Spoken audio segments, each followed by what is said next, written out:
Hi dear students, welcome back to Xylem learning. Abdulla സാറാണ്. ഇന്ന് നമ്മൾ വന്നിരിക്കുന്നത് യൂറോപ്പിനെ കുറിച്ച് പഠിക്കാനാണ്. നിങ്ങളുടെ എക്സാമിനേഷൻ, ക്രിസ്മസ് എക്സാമിനേഷന് യൂറോപ്പിനെ കുറിച്ച് എന്ത് ചോദ്യം ചോദിച്ചാലും ഈ കാണുന്ന സ്ലൈഡിലുള്ള ഉത്തരങ്ങൾ മാത്രം മതി നിങ്ങൾക്ക് മാർക്ക് സ്കോർ ചെയ്യാൻ. അപ്പൊ എല്ലാവരും കൃത്യമായിട്ട് ക്ലാസ് കാണുക. അപ്പൊ നമുക്ക് ഫസ്റ്റ് യൂറോപ്പ് എവിടെയാണ് ലൊക്കേറ്റ് ചെയ്തിട്ടുള്ളത് നമുക്ക് നോക്കാം.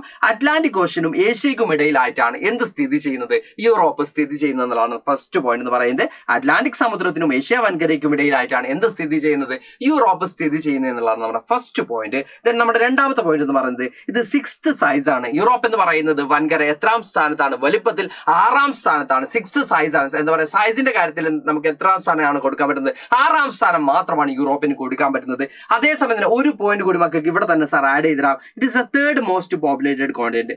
പോപ്പുലേഷന്റെ കാര്യത്തിൽ ജനസംഖ്യയിൽ 3ാം സ്ഥാനമാണ്. അപ്പൊ യൂറോപ്പ് എന്ന് പറയുന്നത് 6 എന്ന് മക്കൾ പഠിച്ചു വെക്കുക. യൂറോപ്പ് 6ാം സ്ഥാനത്താണെന്നുള്ള പഠിച്ചു വെക്കുക. അതിൽ ജനസംഖ്യയിൽ അതിന്റെ പകുതിയേ ഉള്ളൂ. 3ാം സ്ഥാനത്താണ്. ജനസംഖ്യയിലെ 3ാം സ്ഥാനത്താണ് ആര് നിൽക്കുന്നുള്ളത്? യൂറോപ്പ് നിൽക്കുന്നുള്ളത്. ജനസംഖ്യയിലെ 3ാം സ്ഥാനത്താണ്. സൈസിൽ 6ാം സ്ഥാനത്താണ് യൂറോപ്പ് നിൽക്കുന്നത് നമുക്ക് കാണാൻ പറ്റും. ഇനി അറ്റ്ലാന്റിക് ഓഷ്യനും ഏഷ്യയ്ക്കും ഇടയിലായിട്ടാണ് ഇത് സ്ഥിതി ചെയ്യുന്നത് നമുക്ക് കാണാൻ പറ്റും. ഇനി ഇവിടെ നമ്മൾ പറയുന്നുണ്ട് യൂറോപ്പിനെ എന്താണ് ഏഷ്യയിൽ നിന്നും കടക്ക് പുറത്ത് എന്ന് പറഞ്ഞുകൊണ്ട് മാറ്റി നിർത്തുന്നത് ആരാണ്? നമുക്കിവിടെ കാണാൻ പറ്റും.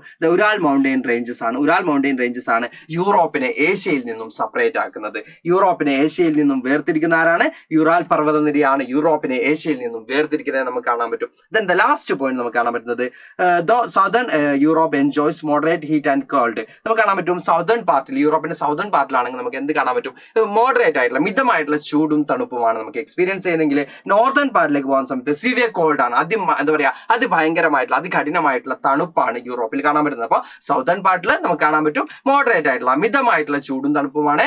ഇനി നോർത്തേൺ പാർട്ടിലേക്ക് പോകുമ്പോൾ എന്താ പറയാ, ഭയങ്കര തണുപ്പായിരിക്കും എക്സ്പീരിയൻസ് ചെയ്യുന്നത്. ഇത്രയും പോയിന്റ്സ് ആണ്. യൂറോപ്പിന്റെ തെക്ക് ഭാഗത്ത് മിതമായ ചൂടും തണുപ്പാണെങ്കിൽ വടക്ക് ഭാഗത്ത് അതികഠിനമായ തണുപ്പാണ് എക്സ്പീരിയൻസ് ചെയ്യുന്നത്. അപ്പോൾ ഈ 5 പോയിന്റ്സ് ആണ് മക്കൾ യൂറോപ്പിനെ കുറിച്ച് ചോദിച്ചാൽ എഴുതേണ്ടത്. 6ാം സ്ഥാനത്താണ് യൂറോപ്പ്. ഇതാ ജനസംഖ്യയിൽ 3ാം സ്ഥാനത്താണ്. സൈസിൽ 6, ജനസംഖ്യയിൽ 3. അതുപോലെ തന്നെ ഏഷ്യ വൻകരയ്ക്കും അറ്റ്ലാന്റിക് സമുദ്രത്തിനും ഇടയിലായിട്ട് സ്ഥിതി ചെയ്യുന്നു. യുറാൽ പർവ്വതനിരയാണ് യൂറോപ്പിനെ ഏഷ്യയിൽ നിന്നും വേർതിരിക്കുന്നത്. ലാസ്റ്റ് പറഞ്ഞത് യൂറോപ്പിന്റെ വടക്ക് ഭാഗത്ത് അല്ലെങ്കിൽ നമ്മൾ പറയുന്നുണ്ട് എന്താ പറയുക, നോർത്തേൺ പാർട്ടിൽ എന്താണ് ഭയങ്കര തണുപ്പാണ്. ഇനി സൗതേൺ പാർട്ട് തെക്ക് ഭാഗത്തേക്ക് പോകുമ്പോൾ മിതമായിട്ടുള്ള തണുപ്പും മിതമായിട്ടുള്ള ചൂടുമാണ് എക്സ്പീരിയൻസ് ചെയ്യുന്നത്. അപ്പൊ സെറ്റ് ആക്കിക്കോളും മക്കളെ. യൂറോപ്പിനെ കുറിച്ച് എന്ത് ചോദിച്ചാലും ഈ ഭാഗങ്ങൾ മാത്രമേ മക്കൾക്ക് എന്ത് ചെയ്യാനുള്ളൂ, എഴുതാനുള്ളൂ. Thank you all, by.